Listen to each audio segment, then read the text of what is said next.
Welcome back. You are listening to Nate the Hate on YouTube, iTunes, and Spotify. Be sure to like the video and subscribe to the channel if you have not already. And if you'd like to support the channel, we have a Streamlabs link in the description below where you can donate any dollar amount. Ask a question, we will answer it at the end of the episode. Donate $100 or more, and we will dedicate the episode to you. We also have a YouTube members option where you can become an embracer of the hate, where you will have access to the exclusive members only community tab on YouTube. And with that, let me welcome in my co-host for the first episode of 2026, Modern Vintage Gamer. Hello, Nate. It's great to be back in 2026, and I want to congratulate you for winning the prestigious, esteemed award, the 2025 Reddit Gaming Leaks and Rumors Leaker of the Year. So congratulations. How do you feel? I mean, that's a huge honor to win that. You know, I do feel privileged to win that from that community. They do post a lot of what I report. So I do thank the Reddit community for that honor. And I find it kind of funny that the reason I won that award was for a leak and report that we did last January, which was the Nintendo Switch 2 reveal date. So it seemed as though I had cemented that award in the opening weeks of 2025. And then it was just waiting for someone to come along and beat me. And I said in my tweet that I'm hoping to be a back-to-back recipient of the Reddit Gaming and Leak Award winner, because I'm going to try my best to find out what is happening with Half-Life 3. And if I find out some information around that game, I hope to be able to report either its reveal date, release date, something to that effect. But I am gunning for a back-to-back Leaker of the Year award from Reddit's Gaming Leaks and Rumor channel. So a lot to look forward to in 2026, and I'm setting my ambitions high. Well, as someone who was banned from that forum, I'm in, in the same room as someone very prestigious. So, can you get me unbanned from the forum? By the way, I think I got you unbanned. Okay, I think you're safe from there now. Well, you did mention the big Switch 2 reveal last year in January. So what do we got this year? So 2026, it's a new year, a lot of new games coming out, some interesting things that are happening, and we're back. I mean, I think it's finally time that we put the headsets on and press record and start talking again. And there'll be more episodes coming. Obviously, we're slowly getting back into the groove, but 2026 is going to be an interesting year. But what do we have to look forward to today? What are we talking about? I think it's only fitting for us to begin 2026 by talking about Nintendo's 2026. They're coming off a record-breaking year in 2025 with the Switch 2, where the Switch 2 hardware had eclipsed all prior tracking hardware sales for every system. So what that says is that there's a lot of demand for the Switch 2. It also says that Nintendo had ample supply in terms of Switch 2 hardware. But now it's a new year. And what does a new year bring with it? It needs new excitement and new software. So the moment has passed in terms of Switch 2 hardware excitement. The moment came and went. Now Nintendo has to maintain that momentum. And the way they maintain that momentum is with exciting brand new releases in 2026. So in this episode, we're going to give our predictions and thoughts of what Nintendo could have in store for software and games in 2026, not just from first-party output, but also from third-party partners. Because what we saw in 2025 from third parties was a lot of late ports. We had some major profile games like Cyberpunk 2077, Street Fighter 6, Persona 3, and games of that tier. And while this was enough to excite some gamers, especially those who maybe didn't own a PlayStation or an Xbox and strictly owned a Switch, these games are new to them. Or games like that just came out with Final Fantasy VII Remake. These are exciting releases if you've never played them before. But what the Switch 2 needs in 2026 are day-and-date releases of major third-party games. And in the early months of the year, we're going to see that from Capcom with Resident Evil Requiem and Pragmata. But this has to be a standard moving forward for the Switch 2 to really get a good foothold as a major third-party platform. Because when you're competing with Microsoft, PC, and the PlayStation, you know PlayStation is always going to have those third-party games. and Nintendo has to establish themselves as a viable secondary platform or even primary platform if you want to play these types of games. So we're going to give our predictions for third parties as well in this episode. Now, the first matter we are going to address in this episode is the question everyone has been asking. When is the first direct of 2026? Would you like to know what I have been hearing, MVG? I would, Nate. I would love to know what's happening with the direct. I think a lot of people would also like to know. But before you tell me, can I take a stab in the dark? I think you can give an educated guess. I think it's going to be sometime in February. I mean, February is typically the month Nintendo does have a direct of some kind, be it a partner direct. We know we always have the Pokemon Day at the end of the month. That is an annual event. But from what I have been told, the first direct of 2026 will be held during the opening week of February. Ooh. With an expectation of broadcast on Thursday, February 5th. But I have not been able to confirm that with my best contacts just yet. So if I need to amend and post an update, I'll do so on our social media platforms. But right now, that seems to be the timetable that I'm hearing from my contacts. But again, if I have to amend that in any way, I will post an update on Twitter and Blue Sky. But it feels as though there is a consensus building around that first week of February. And Thursday is usually the day of broadcast for Nintendo. Now, this could be time zone reliant.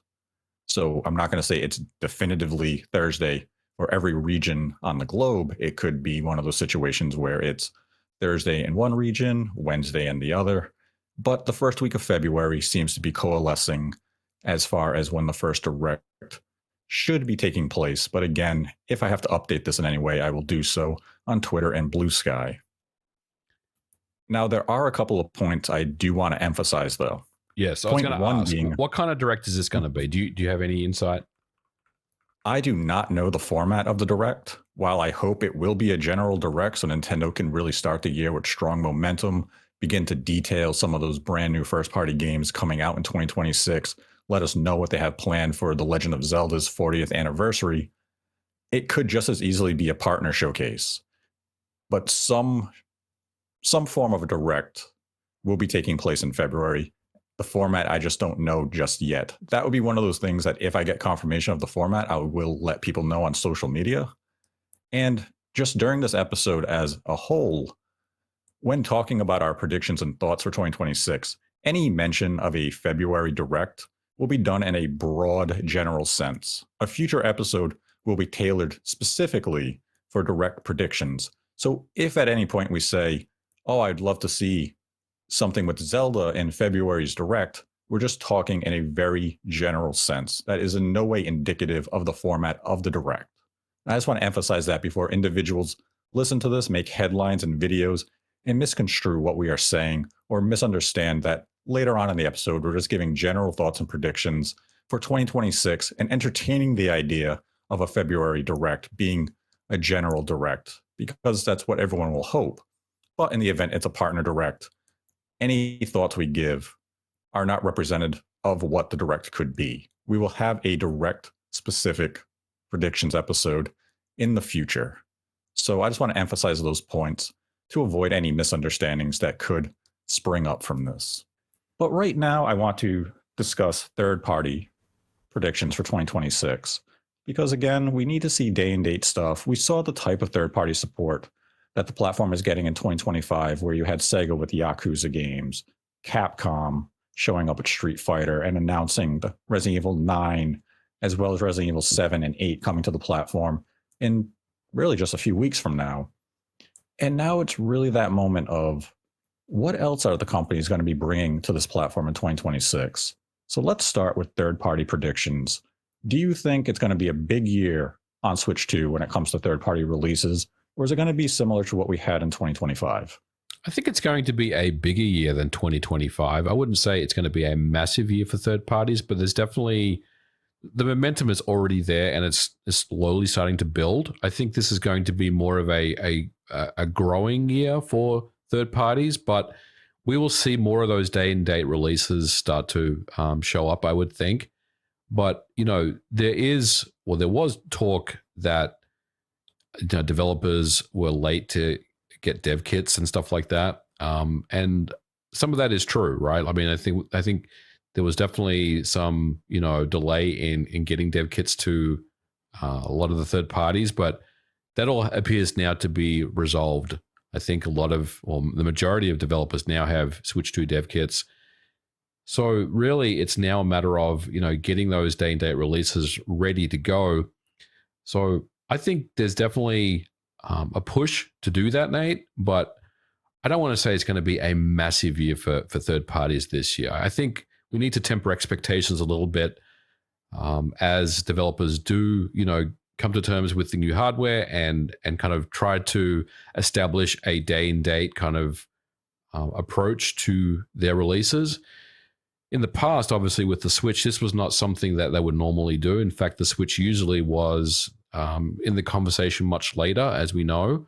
So this is kind of new ground for a lot of third parties to, get parity with all their releases at the same time.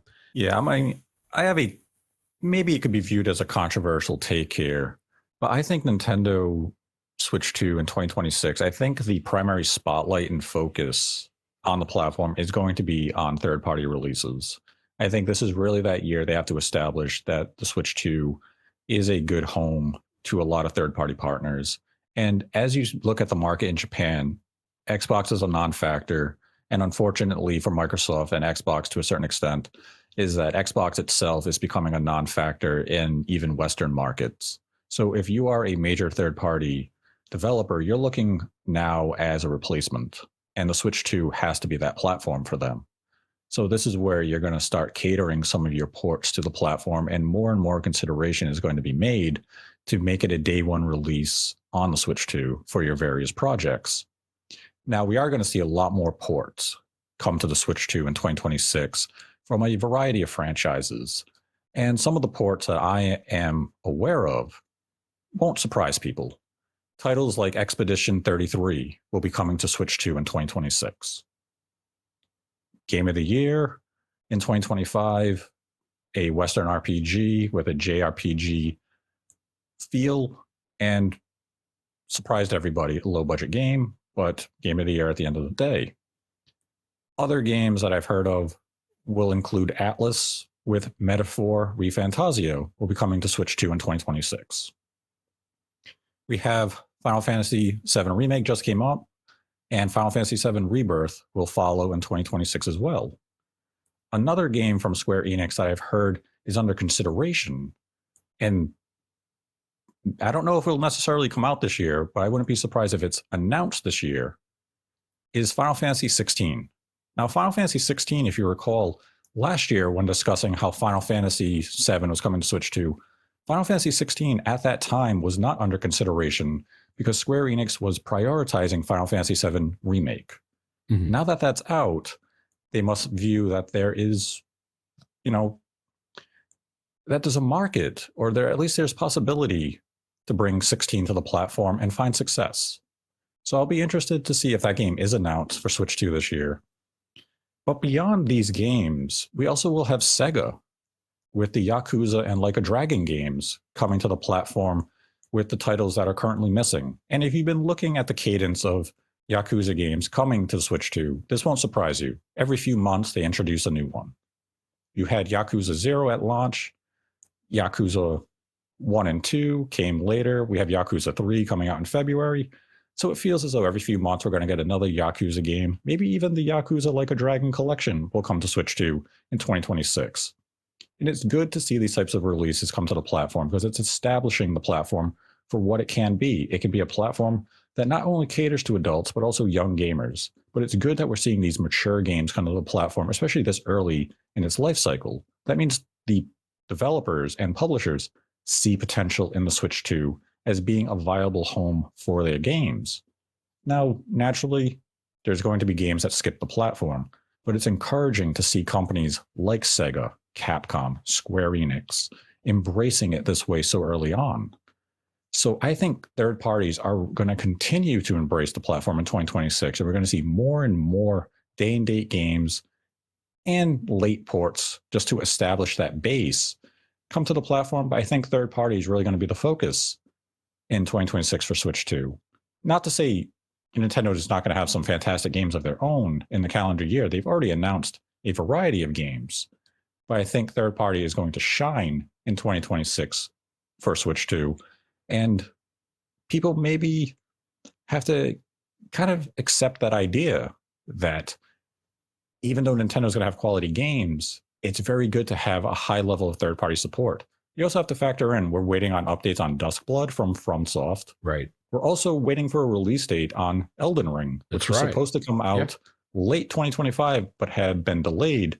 So that game, when is that coming out? But it's good that all these games are coming to the platform. And I'm really excited to see what other third-party surprises we could have come to Switch 2 in 2026. Because one of the big questions that everyone keeps bringing up is, will Grand Theft Auto 6 come to Switch 2? Yeah, that's the $1 million question, right? Everyone's kind of wondering, if that's happening. I'm a little bit on the fence about this one, and I don't want to be be negative, but I still question if the Switch is powerful enough to run GTA 6, and that's just my speculation. Like, I have no obviously knowledge of whether it is or if it isn't. They may already have a build running internally. I don't know, right? But I'm also wondering, rather than just drop GTA 6 straight up, do they drop GTA 5 first and kind of, dip your toe in the water and then go from there? You didn't, there's talk about Red Dead Redemption 2. I think every week someone asks you about Red Dead Redemption 2 on Twitter X. Not every week, it's every day. Every day. So every day they're asking for an update, and every day I give the same response. I have no update to give.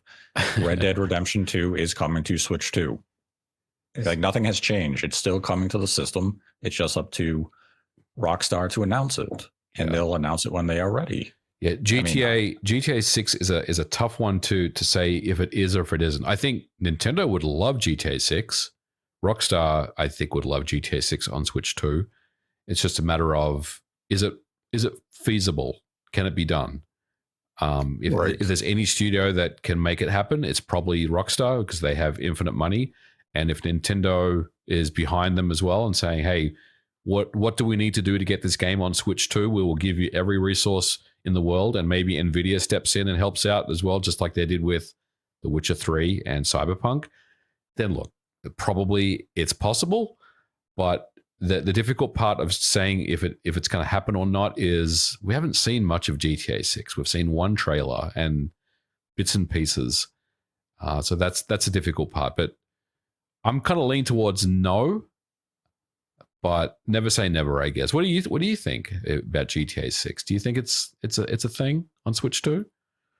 I had been told last year that Rockstar was running tests on GTA 6 for Switch 2. Now, tests don't really mean anything in terms of whether or not it will lead to a release. It just means they're seeing if, the engine is a good fit, if it's compatible, what type of cutbacks they'd have to make to get the game running well. So at least an effort of some form was made, where they were curious as to whether or not they could bring the game to the platform. So it really comes down to, how well did those tests run? Was it something that they looked at and they felt comfortable and thought they could bring the game realistically to the platform and then moved forward with it? I unfortunately don't have any information beyond that tests were done. But I think it's, as you said, if the game can come to Switch 2, it will come to Switch 2. Maybe not day and date, but it could be a 6-month or a 12-month late port.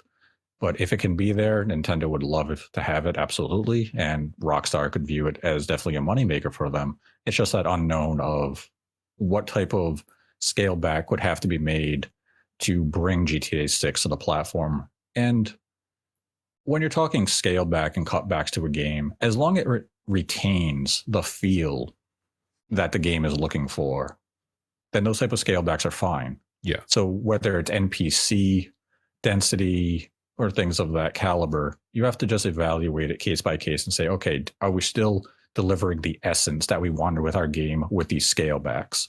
And if you do, you bring the game to the platform. So I wish I had more information as to how those experiments went, but I don't think it's wise to outright deny the possibility of GTA 6 coming to the platform at this stage. It's just a question of budget and time, and whether or not Rockstar can commit both of those to making a release a reality for Switch 2. Yeah, but it would be difficult to bet against it, right? But if you basically hold me to to my word and say either yes or no, which one is it? I'm going to say no. I don't know. I just it's a tough one. But it is a tough one. These impossible ports, they show up, right? Like Witcher 3, Cyberpunk, even some of the stuff Ubisoft did last year with Assassin's Creed Shadows and Star Wars Outlaws. These types of games we didn't really expect to be announced and running, and at good levels of performance as well on Switch 2.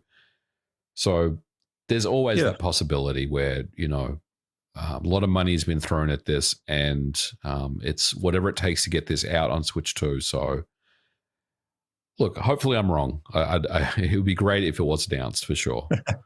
I mean, I think a lot of people going back even as recent as last year would have also considered a game like Final Fantasy VII Rebirth an impossible port for Switch 2. Now, we haven't seen the game yet, so we don't know what performance and visual fidelity will look like for Rebirth on Switch 2.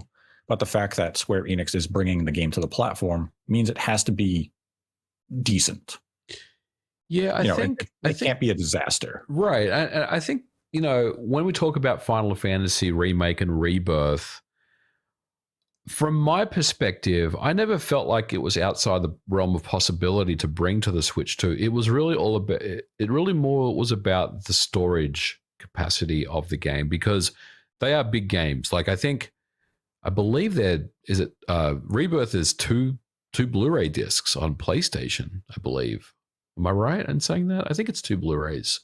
So either way you look at it, it's a very big game. But Nintendo has solved for that with the key cards. Obviously, it's not ideal. A lot of people don't like key cards.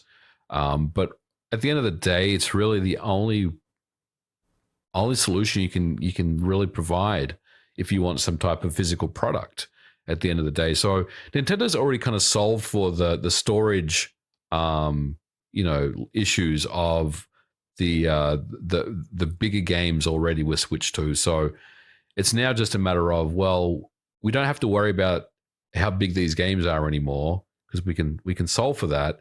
It's really now, can we just get these games running on Switch 2? And I never felt like Final Fantasy Remake and Rebirth, even though Rebirth is technically a step up from Remake, I never felt like these games couldn't run on Switch 2. I always felt like they were able to. Yeah, Rebirth is going to be an interesting one to see, though, because a lot of people had complained about the blurriness on PlayStation 5 when you try to play it at 60 FPS. And given that Final Fantasy VII Remake on Switch 2 is 30 FPS by default, with no other option to play at 60 FPS, you have to wonder what type of visual fidelity are we going to be seeing from Rebirth when it does come to Switch 2.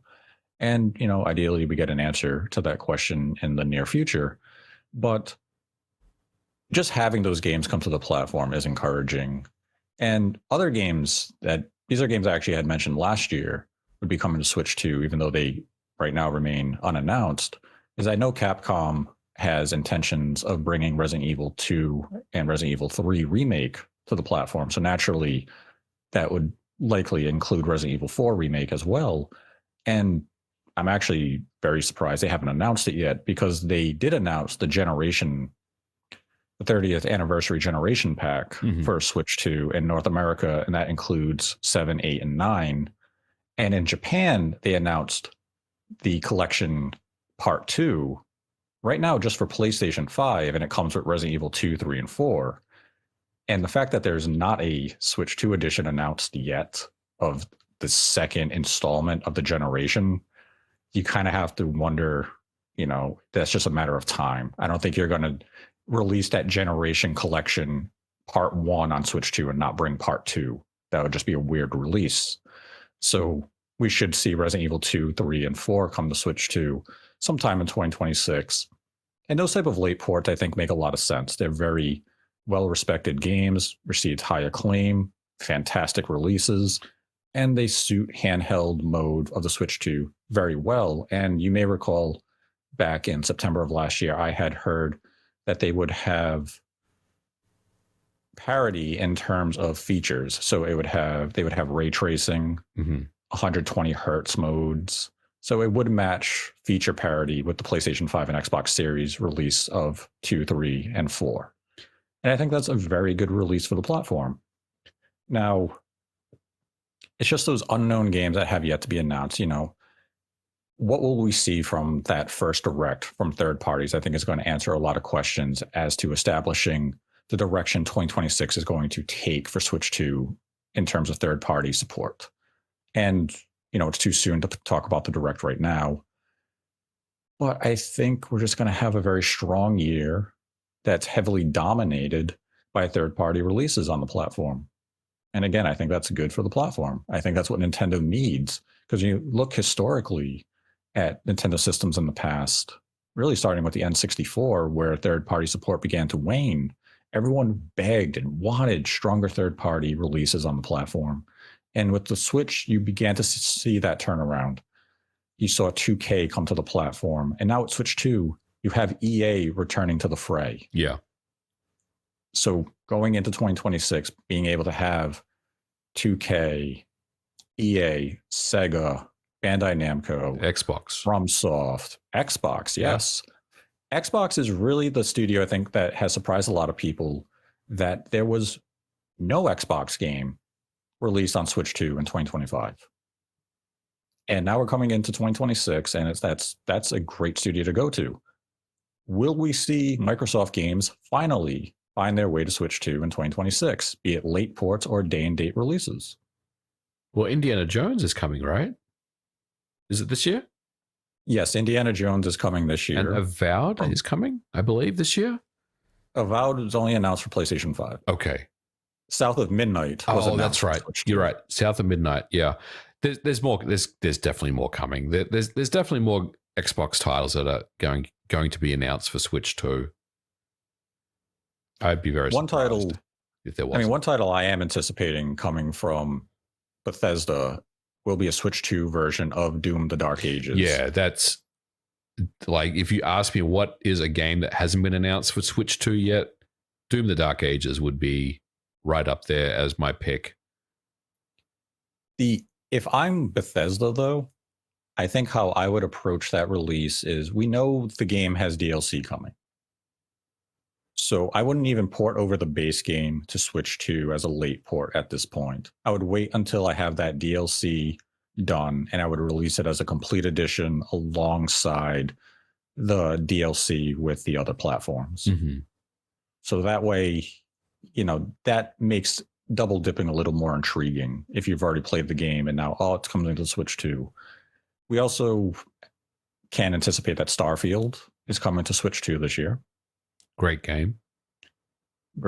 Also be coming to PlayStation 5 this year. As we said, we have South of Midnight, Indiana Jones. Well, I said Avowed accidentally. Is Avowed? Yeah, I'm not aware of a Switch 2 version of Avowed right now. Not to say it won't happen, but I haven't heard anything before that somehow turns into a headline. Yeah, right. Don't need that. What about what about some of these live service games? So Nate, you and I play Rematch. We love playing Rematch. We play it almost every night on Xbox. I would love to see a version of Rematch on the Switch 2. I think that would be enough for me to actually maybe switch over, no pun intended, and play the Switch 2 version, because I can take it with me. I'd say that type of game really just comes down to whether or not the developer have a dev kits. Yeah. If they have a dev kit, there's really nothing that demanding about the game that would make it impossible to run on the Switch 2. And the game's network isn't anything special. It often is quite terrible, actually, where people's pings are sometime in the low 200s and they're teleporting all across the screen and yo-yoing the ball back and forth. So it's not as though Nintendo's online infrastructure isn't compatible or suitable for that style of game. Yeah, and they just announced an update to Rocket League as well, which has Switch 2 enhancements. Obviously, Apex Legends is available. Fortnite, Switch 2 is very well established. at this point. I believe Warframe just announced they're releasing a Switch 2 edition of the game. That's right. And we're still waiting for Call of Duty. It'll show up eventually. Yes. Maybe we are waiting for Call of Duty. Jez Corden had reported or tweeted out back in December that the Switch 2 version of a Call of Duty game is nearing completion and should be out in the next few months. So I would imagine maybe that's a game that could appear at the Nintendo Direct in February, where we get a first look at Call of Duty coming to the platform. And I know a lot of people have been wondering, oh, what Call of Duty would it be? I mean, you would naturally have to assume it would be Black Ops 7 that just came out in November. Yeah. And unfortunately, it's not the greatest introduction for Nintendo fans to a Call of Duty game. Black Ops 7's campaign is abysmal. And oh God, it's so bad. I mean, the multiplayer is fine for what it is, but it's one of the worst single player Call of Duties ever released. So not the greatest introduction you want of Call of Duty on your brand new system. I think what they need to do is just establish a stake in the ground with Call of Duty, on Switch 2.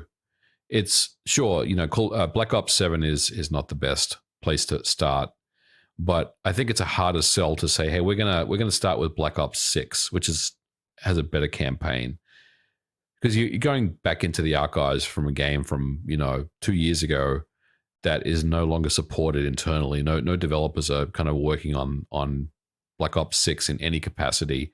So I think you just have to go with what is current. And even though the game isn't particularly great and it's already 6 months old at this point, you just have to put that stake in the ground. If you want to establish Call of Duty on Switch 2 to be day and date, if you want any type of way of getting to that point, maybe a couple of years down the road, then you just have to start now. So I think they're making the right moves. I don't like Black Ops 7, but the Warzone portion and the multiplayer portion makes up for it. Yeah, I think Warzone could potentially do well on a platform like the Switch 2, especially if you're using the mouse Joy-Con feature. Really make aiming a little more intuitive. Maybe even give yourself a slight advantage in multiplayer by using the mouse Joy-Con. Yeah, I mean, if they do it right, it could be really good. It could have really great controls. It could be the best in class controls on console if they dial in that mouse support properly. Mm-hmm. Could be great. Now, another big supporter of the Switch 2 in 2025 was Ubisoft. You had Star Wars Outlaw and you had Assassin's Creed Shadow come to the platform, both deemed, as you mentioned earlier, impossible ports, came to the platform, exceeded everyone's expectations in terms of performance and visual fidelity. And coming into 2026, Ubisoft has undergone a lot of, I guess you could call it a transformation, where they have somewhat restructured in various ways. As we just learned this past week, the Prince of Persia remake has been canceled. That was a title slated to come to Switch 2. That obviously is no longer coming. But we still have the unannounced Assassin's Creed Black Flag that should be out in 2026. From what I've heard, that is Switch 2 bound. It may not be day and date with the other versions. I'm not sure. But that game will be coming to Switch 2 at some point. But beyond that, I'm not anticipating a whole lot from Ubisoft in 2026 just because of everything happening, all the turmoil happening at the studio right now. But a game like Assassin's Creed Black Flag coming to the platform, even if it's 6 months late, is still a good get. Fantastic Assassin's Creed game. Oh, great game. What I was going to say was Ubisoft just announced 60 FPS patches for Far Cry 3, Primal, and was it Blood Dragon? Was the third one? I think. I believe so, yes. So are we going to see those games on Switch 2? Because none of those games are available on the Switch or the Switch 2, the Far Cry games. And I personally, I love Far Cry 3. I would double dip and I would play through that game again. Look, it just came out, like the patches were released recently on PlayStation and Xbox. Nice little update. But a Switch 2 version, that would probably make me just buy it all over again and double dip. Any rumblings on those? Because that would be great to see those Far Cry games on Switch 2. I haven't heard any rumblings on those. I mean, doing a 60 FPS patch is obviously significantly less work and undertaking than doing native ports. for something like a Switch 2 release of those games. What I had heard going back to last year is basically any franchise or any game that Ubisoft can port is under consideration for a Switch 2 release. And that includes franchises like The Division, Rainbow Six Siege, basically anything. So could we see The Division 2 come to Switch 2 this year? Because we are nearing the 10th anniversary. They've been kind of hyping it a bit. Maybe. Could we see Rainbow Six Siege come to Switch 2 in 2026? Maybe. Yeah. Like all of these are possibilities. It's just a question of where is Ubisoft at in terms of these projects? And with all that turmoil of games being canceled, how far along were these games in consideration or even work being done for the platform? You might also have to consider how well has Assassin's Creed Shadow and Star Wars Outlaw performed in terms of sales on the Switch 2. Right. Where is Ubisoft looking at them? If they, let's say they overperformed, now you're going to sit there, okay, let's look into Avatar and bring that to the Switch 2 if we can. But if those titles underperformed, are you saying, okay, now we have to begin to evaluate some of the projects we were considering and maybe go with safer bets? So let's prioritize something like The Division for now, and we'll see how that does on the platform. And then from there, we'll readdress at a later date and then evaluate and say, okay, now we can greenlight some of those other projects that were under consideration. So it's just really a question of what capacity can Ubisoft really operate right now? Yeah, it's a great point. I mean, obviously they're under a lot of turmoil right now internally with various things happening, closures and restructurings and stuff.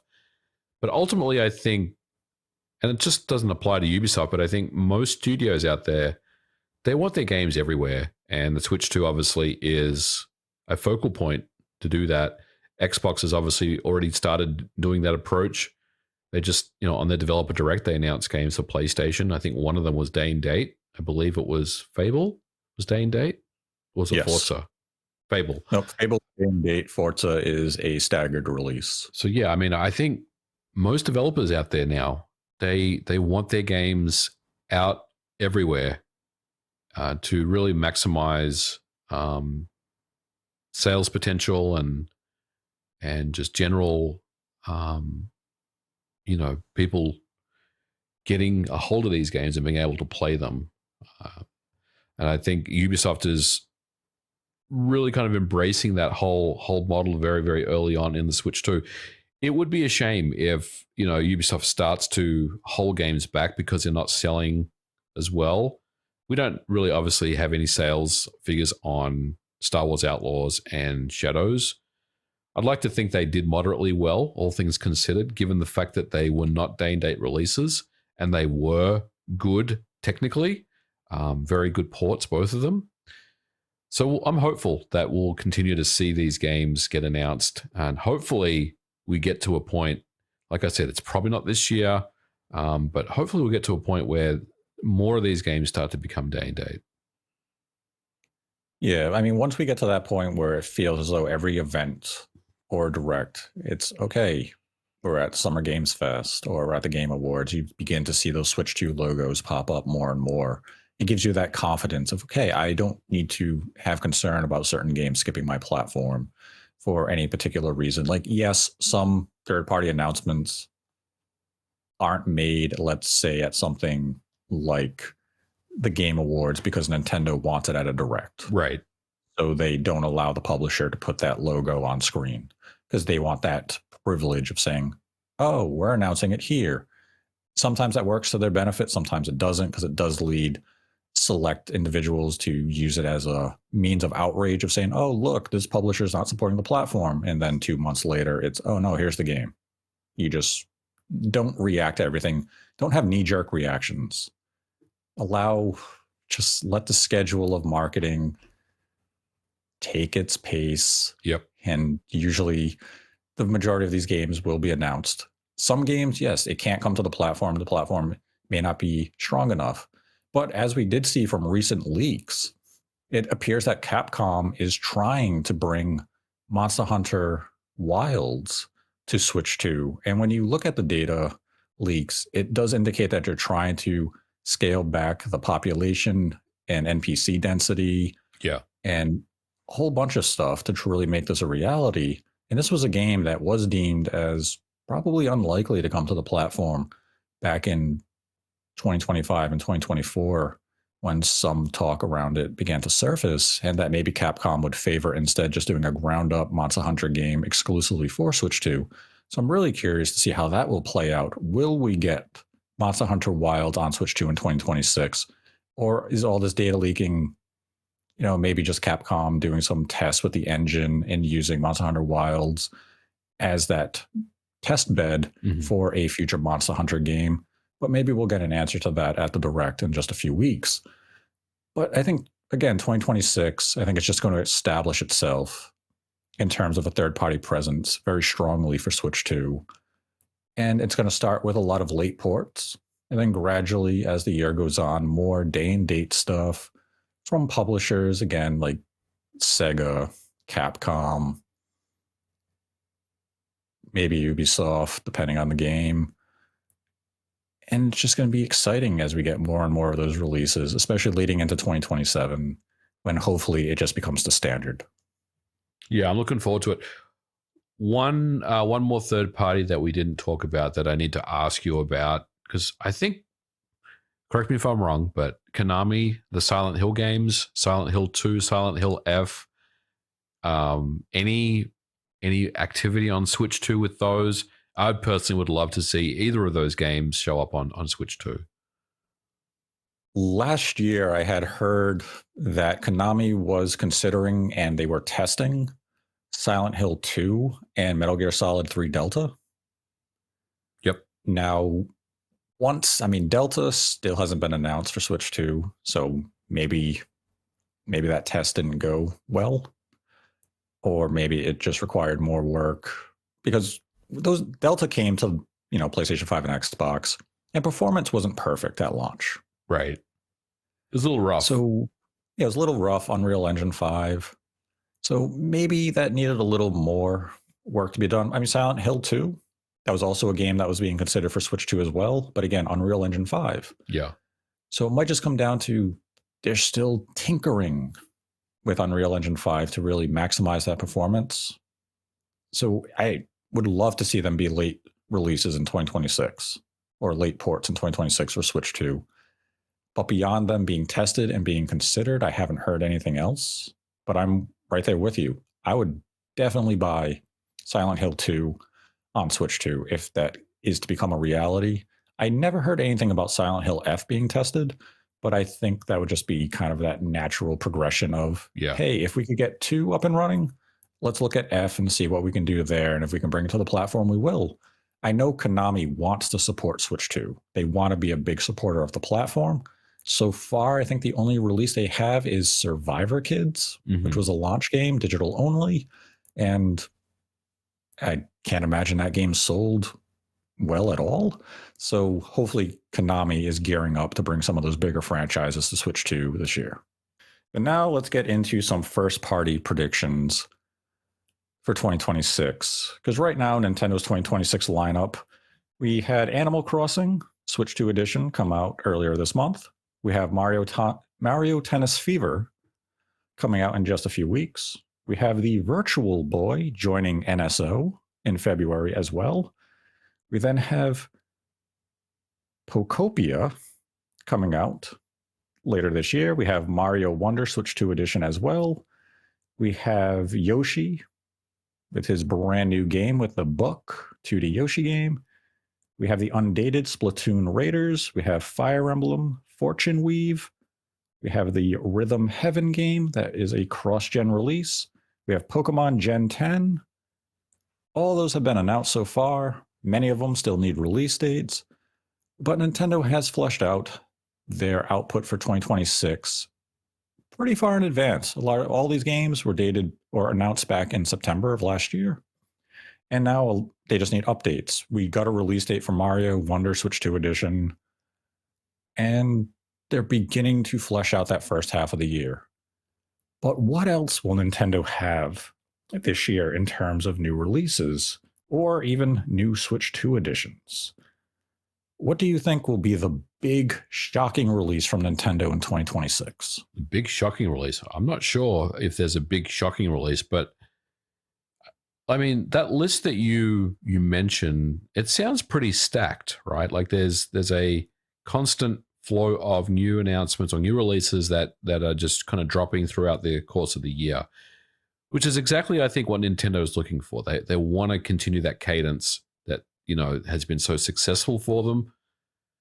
But Nate, we need a big game. We need a big announcement. We need a big game to get announced, a big Mario, a 3D Mario game, or a Zelda game. Now, here's the problem. A Zelda announcement would be something that would be at least a few years away. And is there a 3D Mario in development? There's rumors that maybe there was, but I think Nintendo really needs to kind of step up with a big anchor release, a big title to establish the Switch 2 as something more than just the successor to the Switch, which is, I think, what a lot of people are just kind of seeing it as now. It's a great system. It's come out of the gate selling extremely well. Everyone loves the hardware. I like the hardware. I think it's great. But the problem I have with the Switch 2, and I think Nintendo knows this, is that there isn't that big game that is just kind of carry the system. And yeah, you could say Mario Kart is a good game, and Donkey Kong Bonanza. These are big pivotal games for them, which will continue to sell. But I don't know. Like I think about Mario Odyssey. We don't have that right now. We don't have a caliber of game like that on the Switch 2. So there's going to be one big announcement this year from Nintendo. And look, if you ask me what it's going to be, this is maybe me putting this into the universe more than anything, Nate, but I think there's a 3D Mario in the future in 2026. Will it be announced at this Direct rather than a Summer Direct? I don't know. Maybe a little bit early to do that, but maybe not. I don't know. I'm not really sure about the cadence of the announcements of Mario-style games when they typically get announced as to when they get released. But yeah, I'm going to say they know what they need to do, and they already have this kind of figured out for this year.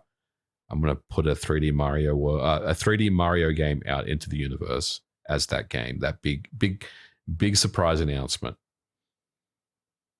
I think the big holiday game from Nintendo in 2026 is going to be a 3D Mario game. It's what they need right now. And I know a lot of people say, oh, but Donkey Kong was made by a lot of the Mario Odyssey team. No, it was a younger team. It was its own team. Yeah. 3D Mario team, still free to do their own thing. And I think 3D Mario will be that holiday game this year. But I think that's going to be really just their most significant release of 2026. I think 2026 in terms of first party output is going to be a little weaker than maybe what a lot of people would anticipate. I can't say the term weak, especially when you have a 3D Mario in the conversation. Like that in it of itself would make it a competent to strong year. So weak may be too strong of an adjective to use here, but I don't think it's going to be just that blockbuster after blockbuster. Here's every major franchise that maybe people dream of happening. What I see 2026 as is we have that announced lineup of games, some of the smaller IPs like Yoshi, you have Fire Emblem, franchise I love, have the 3D Mario game. I think what they're going to have this year is kind of some spin-offs, and those lower tier franchises have representation. And then in the interim, what you have are Switch 2 editions, or maybe even definitive editions of select enhanced Switch releases. And just for an example, I think we could have a Xenoblade Chronicles 2 definitive edition type release where the game has improved visuals, better frame rate, Torna, maybe even further additional content to really justify it being a definitive edition release versus a Switch 2 edition release. And then go to beyond that. I think Switch Sports getting a Switch 2 edition is in the cards. Pikmin 4 getting a Switch 2 edition is also very realistic. And then going back to the games they put out in 2025 with Mario Kart World, $80. That's a game that has not justified its $80 price point to the majority of people. And everyone has sat and wonder, what's next for that game? What's the roadmap? Are we getting DLC? And I think we will get a very significant DLC for Mario Kart World in 2026. I want them to expand on that word, world. Make me really feel as though I am in a Mario world. And considering you have the movie coming out later this spring, which is Mario Galaxy, take me to the stars. Let me drive in space. Bring in some of the other franchises that you had representation in Mario Kart 8 Deluxe. Bring in F-Zero. Let me race as Captain Falcon. Bring in Splatoon if you want to. Bring in Pikmin. Bring the franchises that may have representation in 2026. So if you have a Pikmin 4 Switch 2 edition, let me drive around as Pikmin in Mario Kart World. If it's going to have this world setting, then let it feel like a world. Because as Mario Kart World stands right now, it's a very empty world. I want it to expand. Take advantage of that namesake you slapped on this game and expand the game to vast new reaches. And I'm going to say this now. Maybe it's controversial. Any DLC announced for Mario Kart World, I think has to be free. It won't be, though. I mean, they may put it on NSO or something like that. The expansion pack, the premium one, but it's unlikely it will be, I would think. You asked $80 for this game at launch. $80. I mean, you're charging $80 for Mario Wonder plus DLC from a game that came out 3 years ago. But at least I'm getting DLC. Sure. You asked for $80 upfront for Mario Kart World. As that game stands right now, it is not worth $80. And if you're going to ask to give another $20 for DLC, be it new characters, new courses, new setting, that game's not worth $100.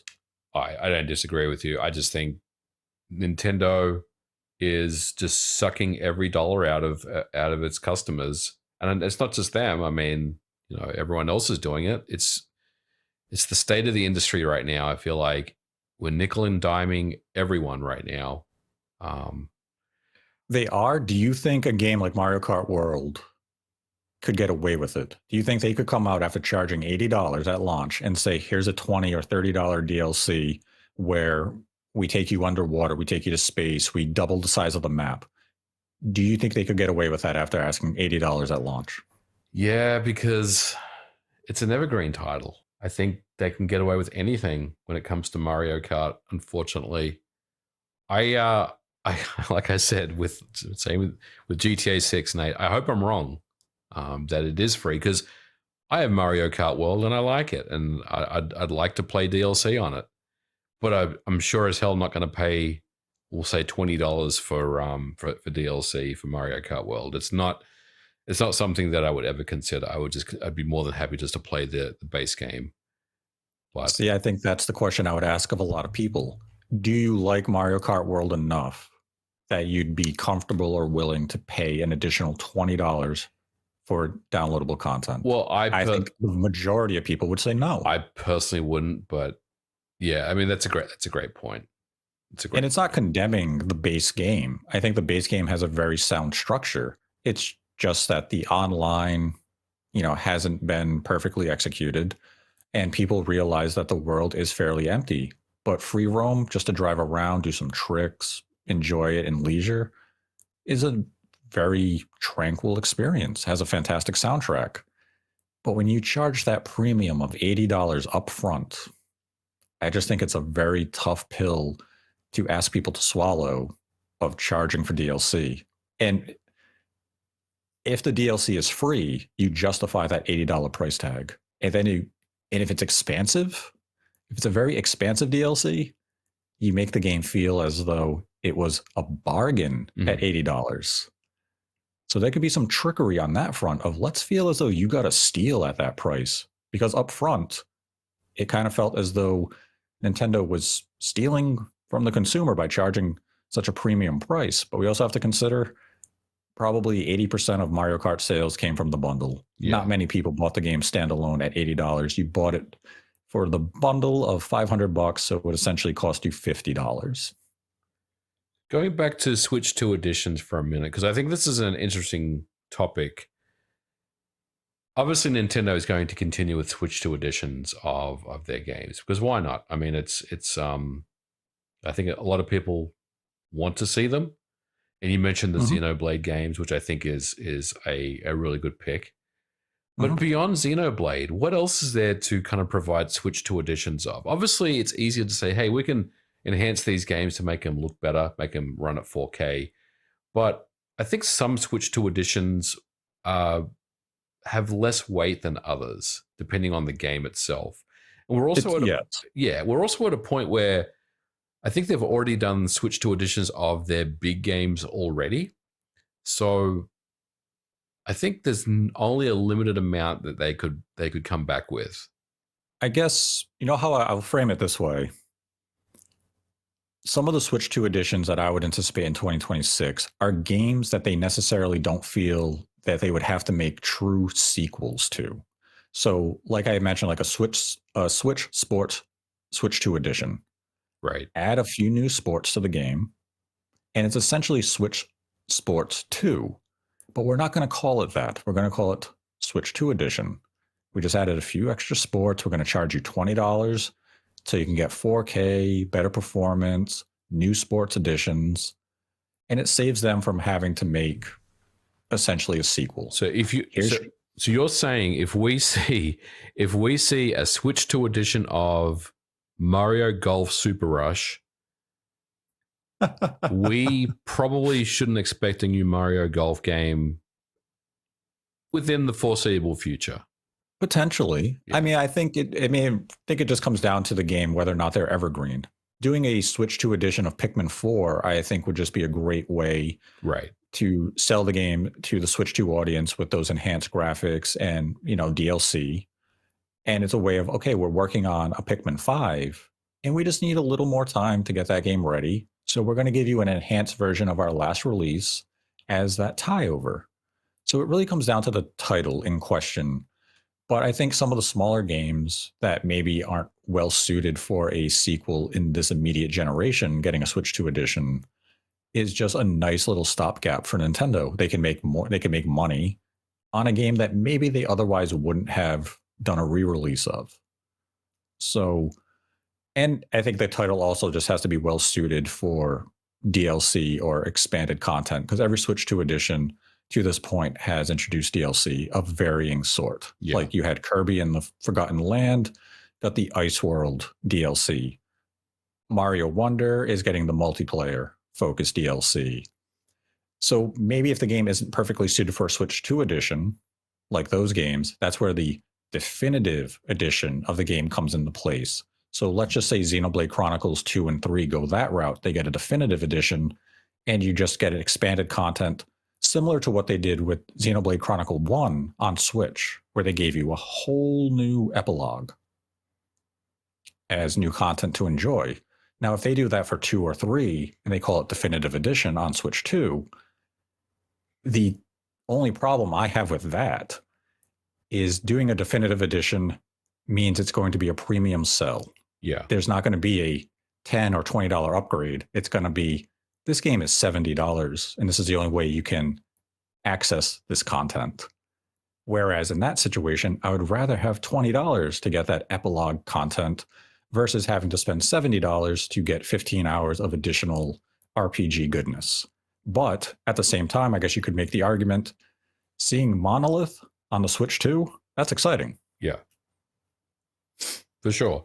And yeah, I think you're right. That the trend will continue.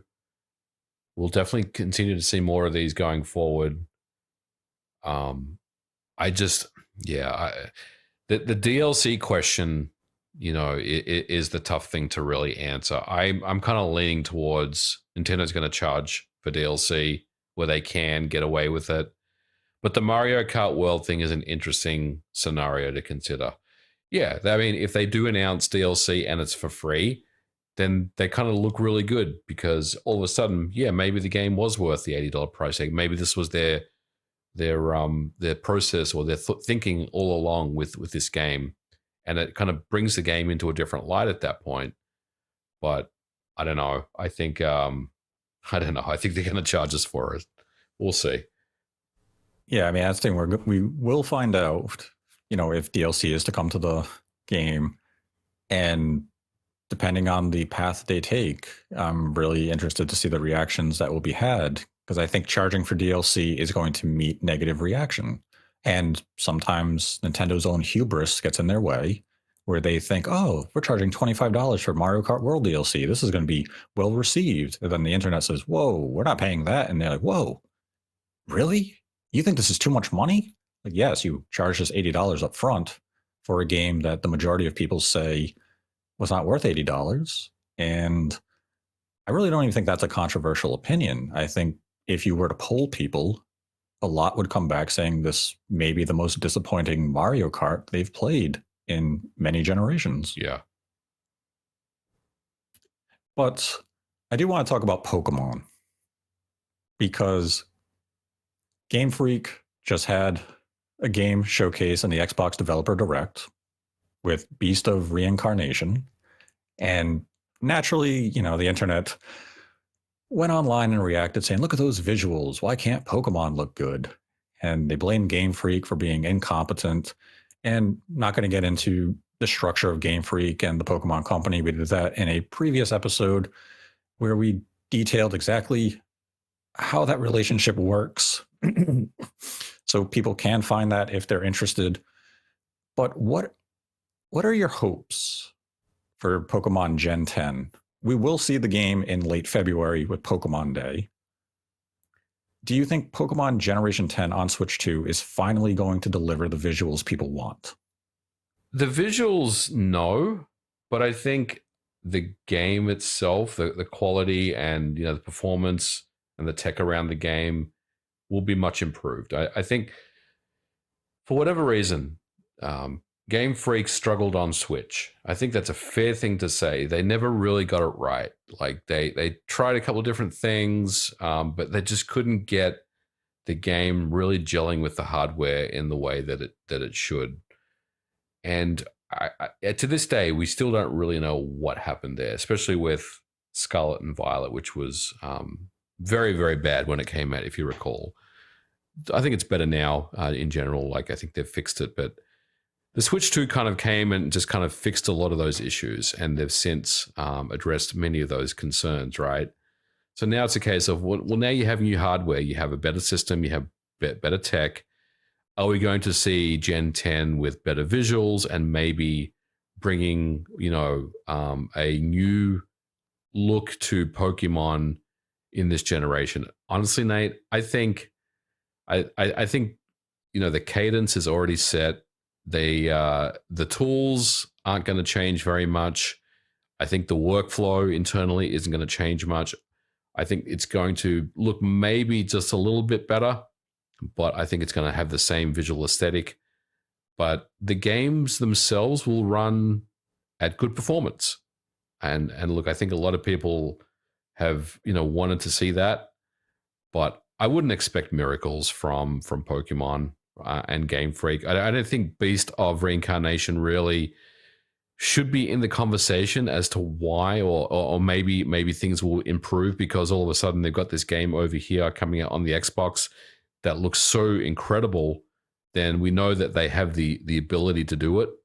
Game development is a very interesting thing. Just because you provide an incredible visual experience over here doesn't mean that translates to something that you're doing on the Switch 2. I have heard stories. I don't know if this is true or not, but I have heard stories that Beast of Reincarnation, a lot of that has been outsourced anyway. Obviously, Game Freak do own the game and the franchise and the IP.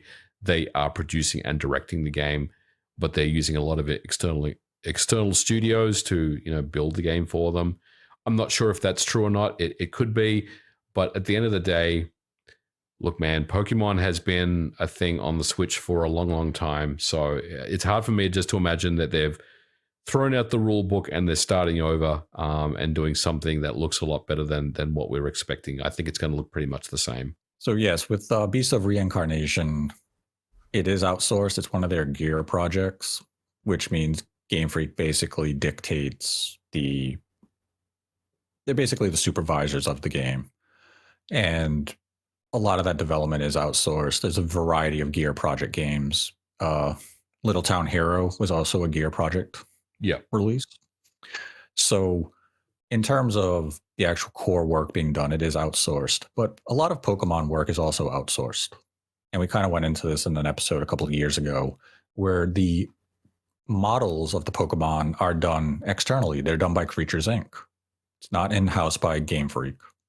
And we also know Monolith will come in and they assist on development of Pokemon games. So some of it is just the artistic style. Now with Generation 10, we did have leaked images for promotional purposes come out when Game Freak was hacked. And from some conversations I've had, it sounds as though Generation 10 could be visually pleasing. I'm not going to say it's going to, rival Beast of Reincarnation or even some of the more visually demanding games on Switch 2, but it might be that visual leap that Pokemon fans have been waiting for, at least within reason. It could be a very satisfying game to look at. And I hope that is the case, because on the leaked images that we saw, had good water, it had good environmental detail, but they were very rough images, and they were just, again, promotional purposes of this could be what we deliver. And I hope they are able to deliver a game that fans are happy with visually, because I think Pokemon needs that moment. Pokemon needs to, for lack of a better word, Pokemon needs to evolve. Yeah, it definitely does.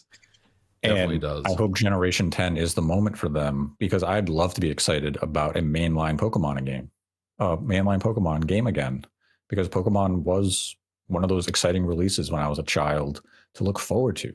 Going from Pokemon Red or Blue to Pokemon Yellow, and then playing Pokemon Ruby. It was like, wow, look how far this game advanced visually. And then you had the Pokemon games on the GameCube.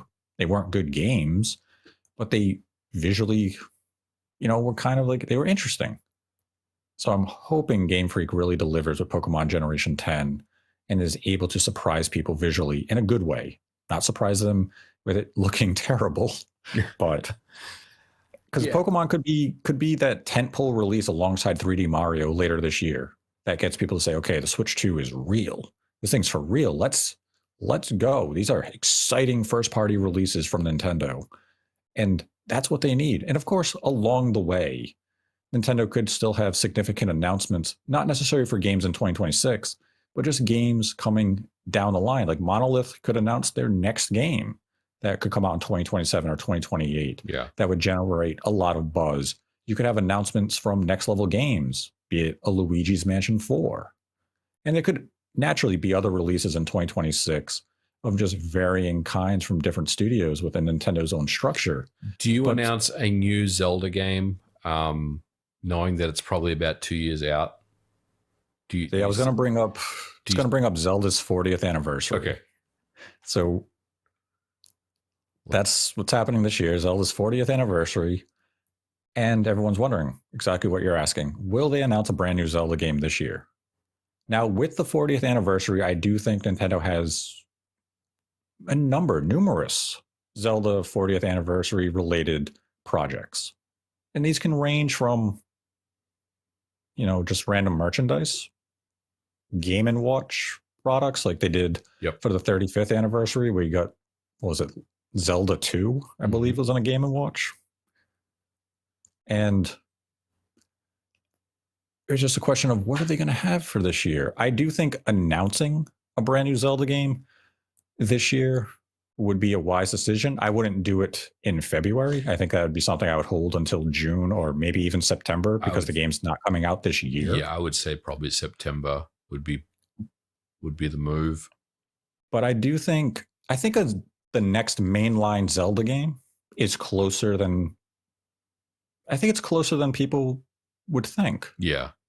Because think about it. Tears of the Kingdom came out in, 2023? 2023. That's correct. Or was it? Is that right? Was it 2024? When did that game come out? It came out in 2023. You are correct. Okay. in May. Now they said they finished the game in 2022 and gave it a full year of polish. That's right. They did. That's not the full development team. So think about that. Come next year, that's 5 years removed from when Tears of the Kingdom finished development. 5 years. Yeah. I don't think it's out of the realm of possibility. Not going to say it's going to happen, but I don't think it's outside of the realm of possibility that the next mainline Zelda game releases in 2027. Now, we're talking about this in January 2026, so it's way too far away to, fully consider. But I think in 2026, there will be a Zelda release of some kind. If I had to will it into existence, I want to see remakes of the Oracle of Ages and Oracle of Seasons come to Switch 2 this year, or even Switch and Switch 2. I want those games to be reintroduced to a new generation of gamer.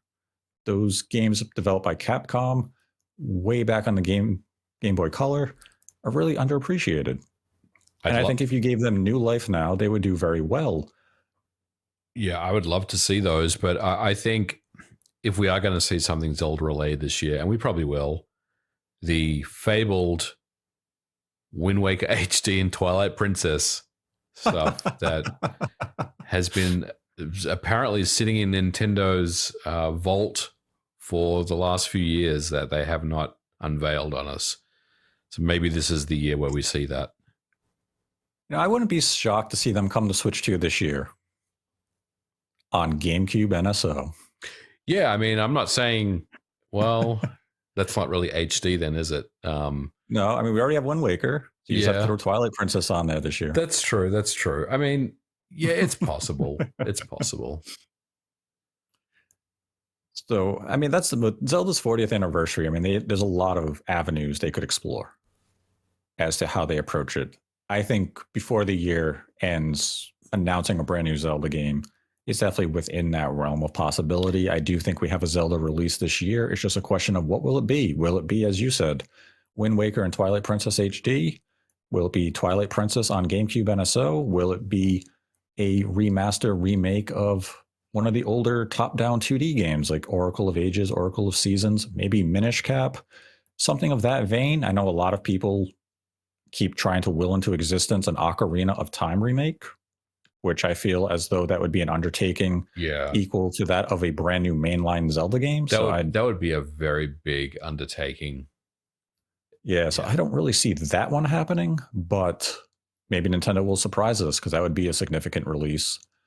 But Zelda's 40th could really go a number of ways, but I do think Zelda's 40th anniversary will be treated with a fair amount of excitement and respect from Nintendo, and even Mario's 40th. I know, that began last year, and you have a 3D Mario game be announced within the 40th anniversary window, come out later this year. I think that does respect for that franchise as well. And I think if in 2026, you get a brand new Fire Emblem game, you get a Zelda remaster or remake of some kind, you get a 3D Mario game, Mario Kart World gets DLC. Not a bad lineup. Not a bad lineup. In terms of first-party output. By no means the strongest they've ever had, but it's strong enough that it keeps the momentum on the side of the platform to keep gamers interested, engaged, and willing to buy the platform. You finally have that must-have game. And that's exactly what Nintendo has to deliver this year. Yeah, I agree. Yeah, I mean, if you can deliver those, then it's going to be a solid year. And I think, I don't know, I'm confident that one or more of those things will happen this year. And Nintendo knows it. Like I said, they have a good base to work with the games they've already announced. But you have that big Mario game and you have a Zelda announcement that a new game is coming, which, is a lot closer than people anticipated. I think that's pretty big. And you got the Pokemon Gen 10 game. All of a sudden, 2026 is looking like a pretty good year for Switch 2. Yeah, I mean, it's a decent cadence of releases, especially when you factor in, some of those Switch 2 editions, DLC for a game like Mario Kart World. And if you could have Xenoblade Chronicles 2 or 3, Switch 2 edition, Definitive Edition come out, a Pikmin 4, Switch 2 edition, it's just enough to keep you engaged month to month with a new release. they may not necessarily be the biggest releases of all time, but it's something that if you are coming from Switch to Switch 2 and you didn't own a PlayStation or an Xbox, you have that third-party support to fill in those lineup gaps. And that's where it feels as though, oh, there's always a new game to play. And that is something that the Switch 2 needs to keep its consumer base engaged. And so far, they've done a good job doing it. The only people who are walking away unsatisfied are those who own a PlayStation 5, Xbox, because, again, they're late ports. And maybe a game like Pragmata or Resident Evil Requiem, the platform of choice isn't going to be Switch 2 to engage with that style of game. You're going to choose the more powerful platform so you can really take advantage of those 4K visuals or 120 FPS mode so you can play the game at its visual finest and best performance possible. So when you have all three platforms, or even a high-end PC, you could look at the Switch 2 lineup and say, man, I really need a new game to play because I'm not playing Final Fantasy VII Remake. I played the game 5 years ago. Yeah. So what's the next game I'm looking forward to? Maybe it's Mario Tennis. Maybe it's Pokopia. Maybe, but having the third-party representation there is good for those individuals who only play on Switch 2. And that's fine. You have to cater to those individuals as well. Nintendo just needs those first-party games to really start hitting at a faster clip so those who have other platforms also have something to engage with on the Switch 2 in 2026. And I think Nintendo's release cadence will be able to deliver to those individuals.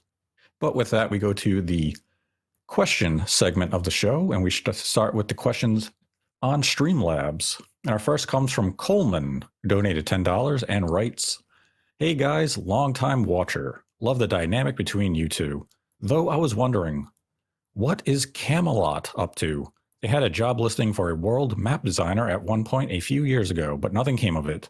Could the golden sun rise once more?" Yes, I'm putting it into the universe. Golden sun. It's the only thing that makes sense. So it's probably a golden sun. I mean, I'll say maybe. I don't. Yeah, who knows? I mean, it's as much as I would love to see one. I'd love to see a new Golden Sun, but the one on the DS was terrible. Yeah, it wasn't great. And look, a map, someone that builds maps, I mean, it could be a Mario Golf game it could be anything. I mean, honestly, but yeah, Golden Sun on the DS was not great. And when I think about Golden Sun, I think about obviously the GBA games, which were great games. Hopefully we'll see something come from Camelot here soon. And hopefully it's Golden Sun. Hopefully. Would be nice. Then had a $5 donation from OniLink97. Great to hear from you both again, and great prediction podcast. I am excited for Fire Emblem Fortune's Weave. However, am very sad that Fire Emblem 4 Remake remains missing in action. Do you know what has happened with that? Been wanting to play it for years. Last thing I heard about that game is that it exists. What Nintendo does with it is an unknown to me right now. Hopefully it does see the light of day, but I don't have any update beyond that. Then had a $1 donation from Liam Werner. Tamagotchi Life, the Ditto spinoff, and Fire Emblem were all 30 FPS. Plus new amiibo collectively being almost $300, Galaxy 1 and 2 being $70, and worst of all, a $100 accessory needed for an NSO perk. Barely any third party either. This gen is in trouble. Now that was referring to the September Direct. And I mean, technically you could get the Virtual Boy cardboard headset for, I think, $25. Yeah, I bought it. I bought the whole kit and caboodle. I'm still not sure if I am going to regret my purchase or not, but I ended up getting it. It all comes down to that release flow of how they drip feed the Virtual Boy games on the service. I think my biggest issue is there's no controller, and the controller is really, I mean, obviously the headset is very unique, is kind of the gimmick of the hardware. But the controller also is just as important to the entire experience, and there is no controller, which I think is a bit of an L. and it really will determine how I feel about the product when I get it in hand, whether I'm going to miss the feeling of the Virtual Boy controller in my hands. But maybe it'll, maybe the Pro controller will work just as good, but we'll have to see on that one. The funny thing with Virtual Boy coming to NSO, it was the most telegraphed thing Nintendo has ever done. Because if you remember, the Nintendo Museum, the Virtual Boy demo units, they announced that they were using the Switch to emulate the software. That's right. So it was obvious that NSO was going to get Virtual Boy at some point. Yeah, you're right. And I guess I don't want to harp on it too long because it's a different podcast topic. But yeah, look, the Switch 2, like modern video game console hardware, it's expensive. Like I said, I think I said it earlier.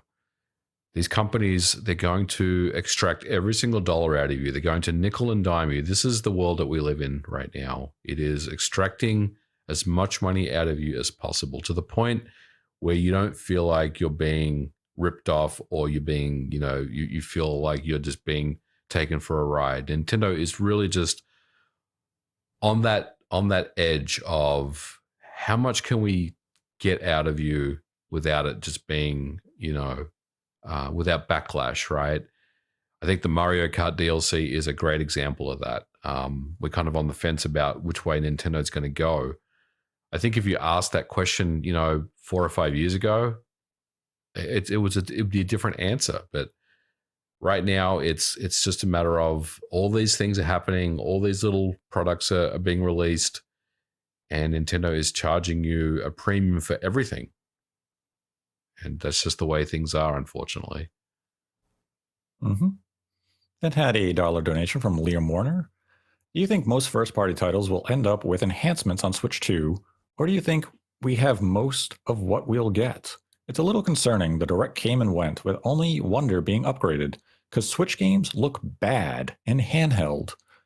As we touched on this episode, I anticipate more Switch 2 editions will be coming out in 2026. As to whether or not other Switch games will just get patched to look or run better on the Switch 2 without a Switch 2 edition, I mean, I would imagine that's going to be scaled back. I think Switch 2 editions or definitive editions of Switch games coming to Switch 2 will be the preference for Nintendo moving forward. Then had a $1 donation from JJ. Hey Nate, I was curious on what was different between Nintendo's curation of Switch 2 dev kits and that of Sony and Microsoft.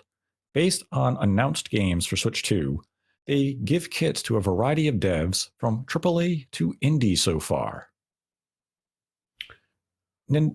Nintendo really goes with this tier structure of how they distribute dev kits.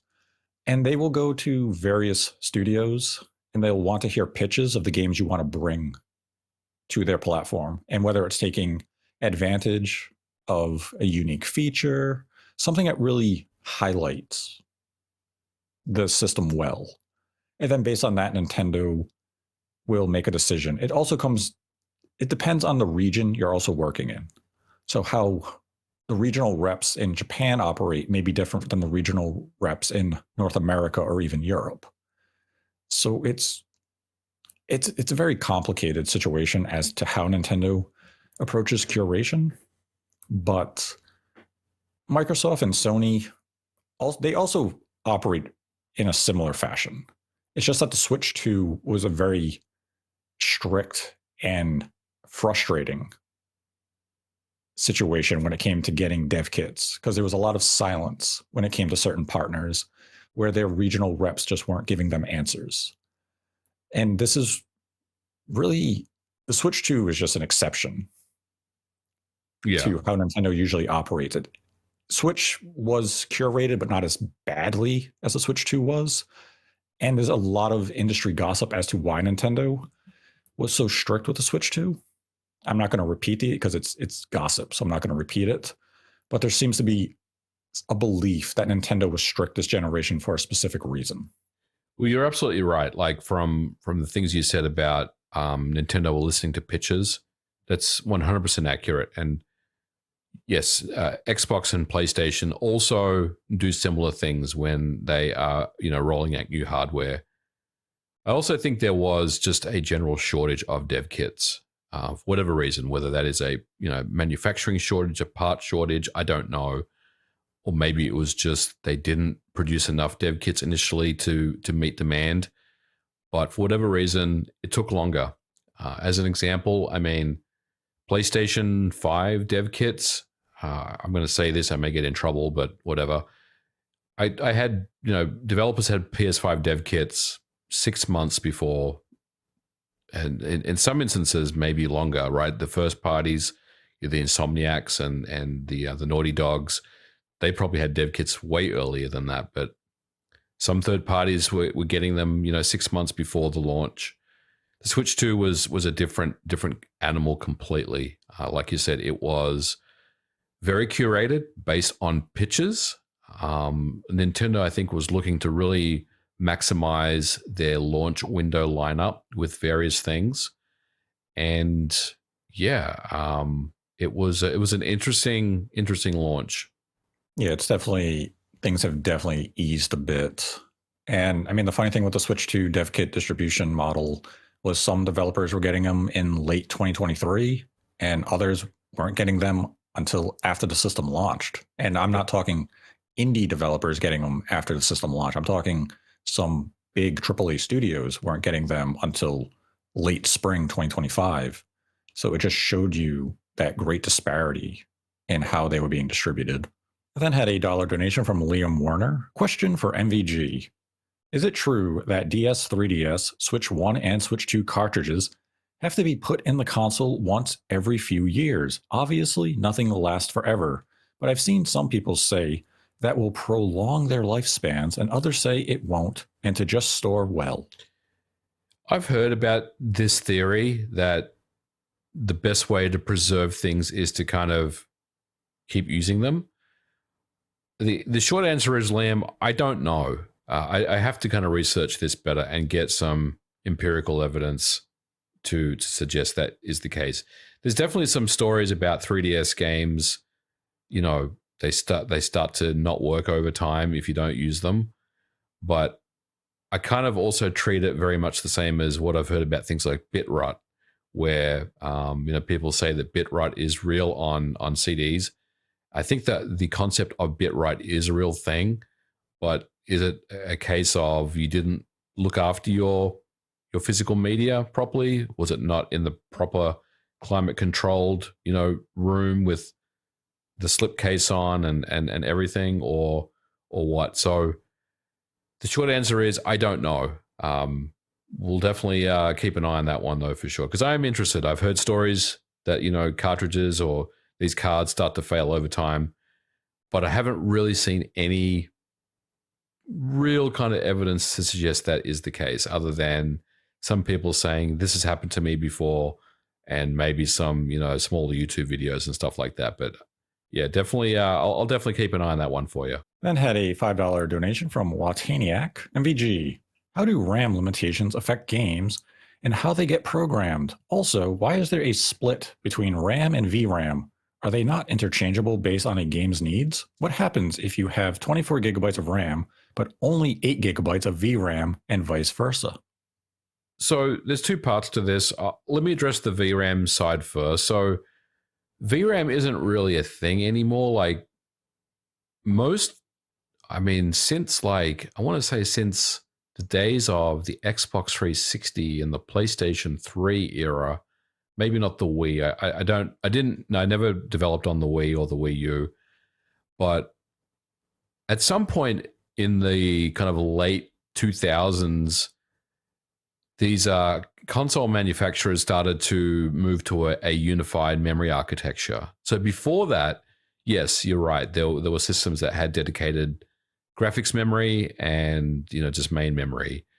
But since then, most game consoles use unified. So the question then is, well, how much do you allocate to your graphics rendering budget versus the actual game?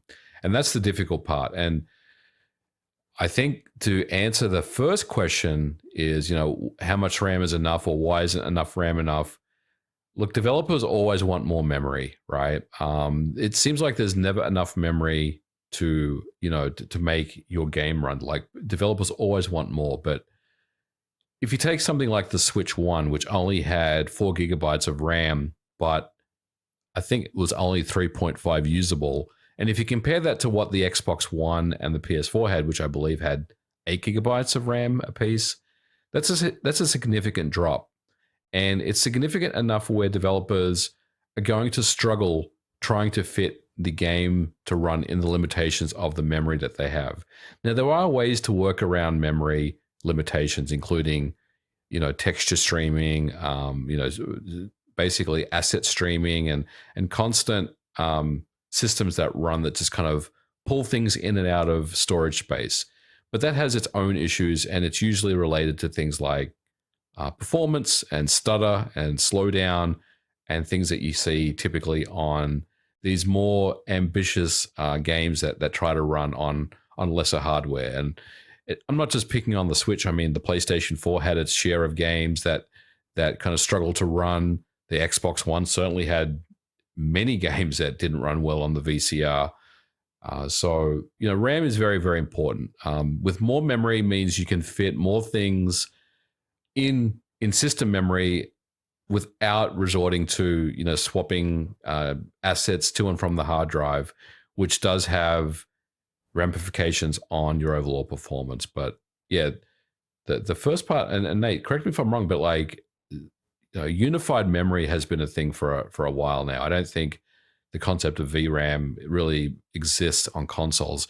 On the PC, you're absolutely right. Like if you buy an NVIDIA graphics card, you would get 12 gigabytes of VRAM right on the card, and then whatever else you have on your PC. But that's really the only thing that's different.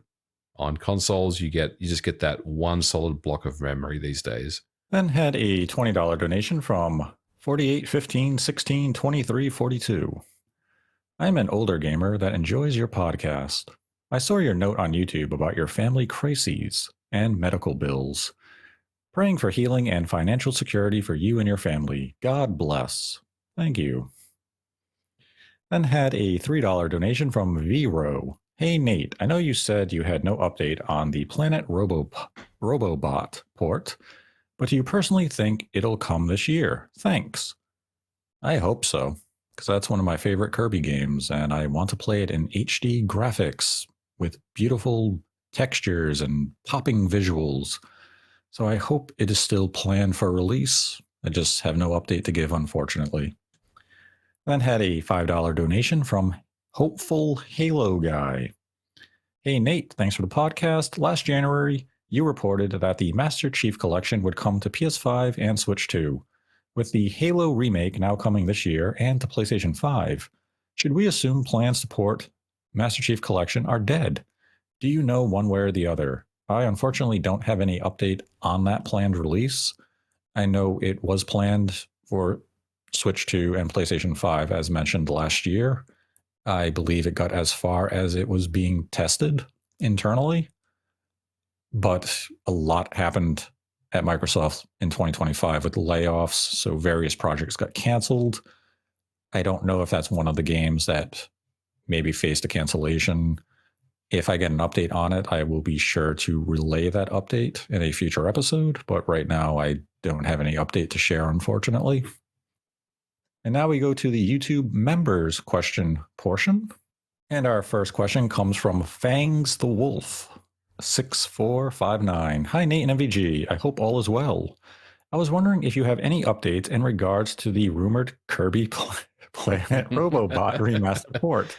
Has it been shelved? Let Thanks the again. people know. Tell them what they want to hear.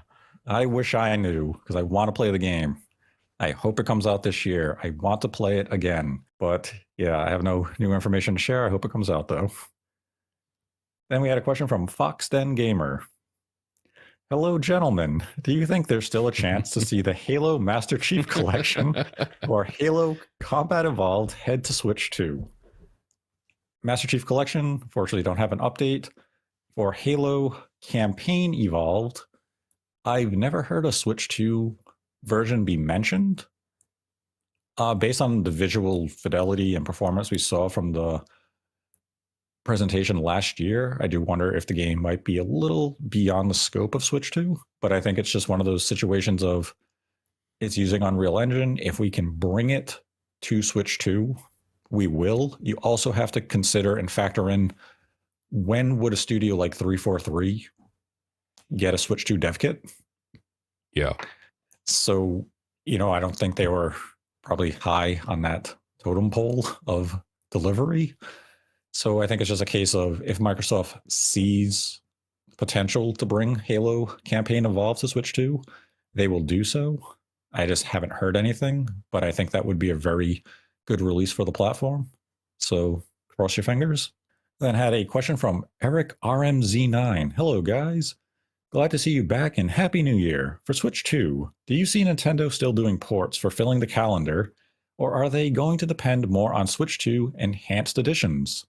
Well, as we touched on the episode itself, I think it's going to be a blend of both. Yeah. Probably more so the latter than the former, unless you want to consider like a definitive edition or a director's cut, whatever branding they want to go with. If you want to consider that a port, but I think Switch 2 editions will be scattered throughout 2026 to really buff the lineup in the interim of bigger releases. Then had a question from The Dark Voids. Happy New Year. Evil Nate here. Yes, in 2026, Mario Sunshine is still a good game. Oh, God. No, it's not. We're still doing this. No. It'll be forever. But here's my question. Do you think we will see Nintendo buy IPs like Banjo-Kazooie, Conker, and Perfect Dark from Microsoft? Because I think Nintendo will give those IP the love that they would need. I cannot see that happening. Yeah, I don't see that happening. I don't think Microsoft I don't think they're interested in selling those IPs, because as much as it appears they're doing nothing with them, Microsoft is taking pitches from studios for any IP that they own.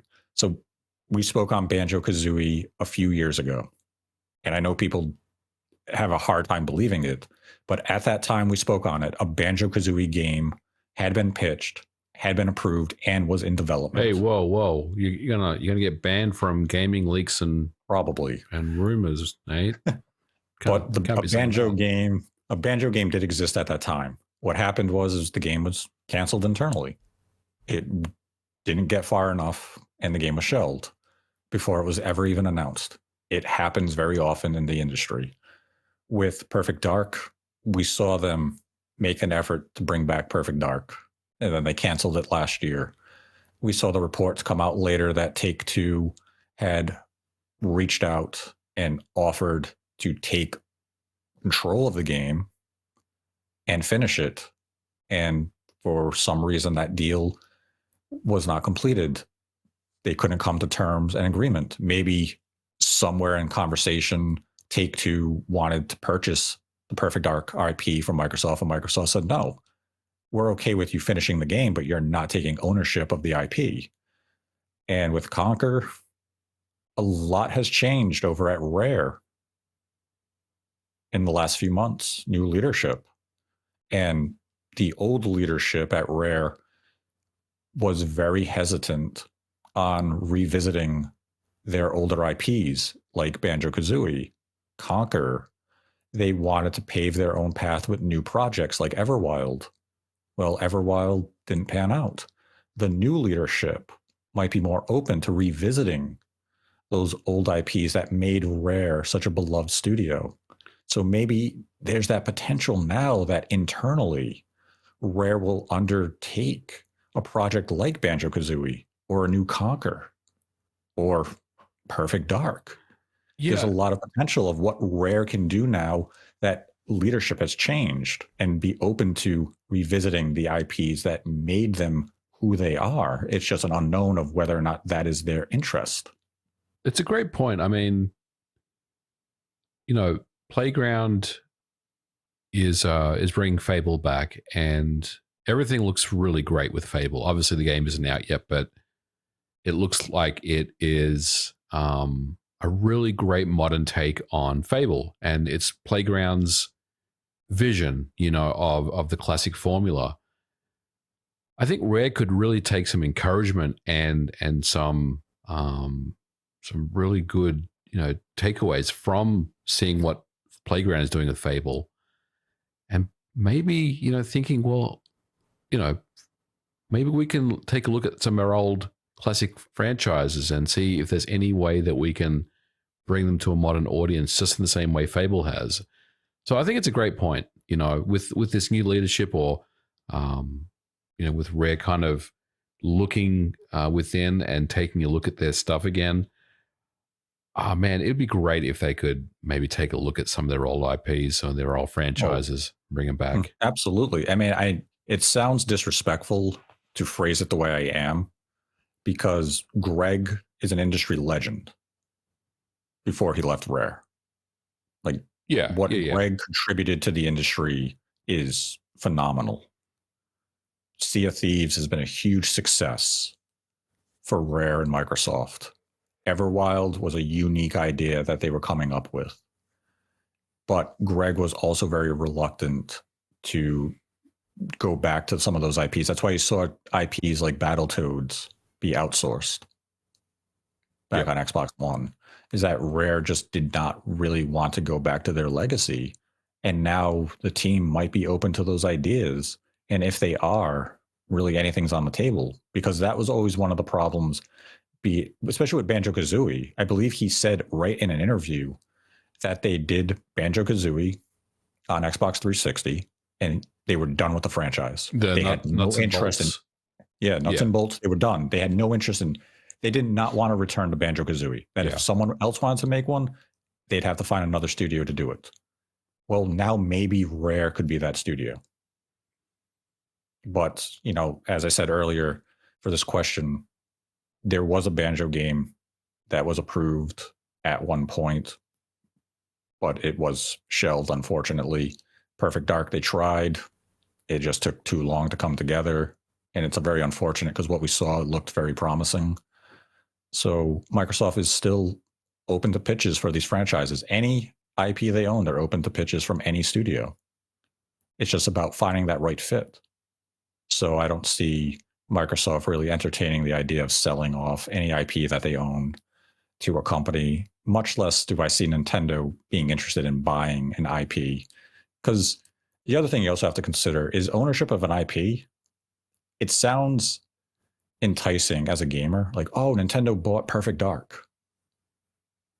Well, now you also have to remember what comes with that. It means we have to find a developer to make Perfect Dark. Right. Exactly. That's a big part of it. And that's what Microsoft's issue has been, is we have all these IPs. We don't have teams to make games. Well, we don't have teams to make games for those IPs. You don't have Ellis. You don't have David Doak. You don't have the originals that made these games what they were. Right. And we don't have to look too far to another franchise that, involving some of those originals. Yep. How many years have we heard Time Splitters has been trying to make a comeback? Exactly. And they cannot bring it to, they can't bring it to the finish line. They can barely get it to the starting line. Yeah. It's great to have that ambition and to have a vision. It's much harder to actually create and deliver it. So, right now, I would say hopefully Microsoft, by embracing their multi-platform approach, being able to work with outside studios like Toys for Bob, just as an example, or even Double Fine, all these studios taking in pitches, listening to external teams express interest, that maybe one day those franchises will be resurrected, be it internally or externally. But yeah, as far as a sale goes, I don't see that happening anytime soon. And that concludes the question and answer portion of the show. If you'd like to support the channel, again, we have a Streamlabs link in the description below. Donate any dollar amount, ask a question, we'll answer it at the end of the episode. Donate $100 or more, and we will dedicate the episode to you. We also have a YouTube members link where you can submit questions. You also get exclusive member-only post. You are given advance notice as to the episode we are recording, so you can submit questions pertinent to the episode topic and other goals if we achieve certain membership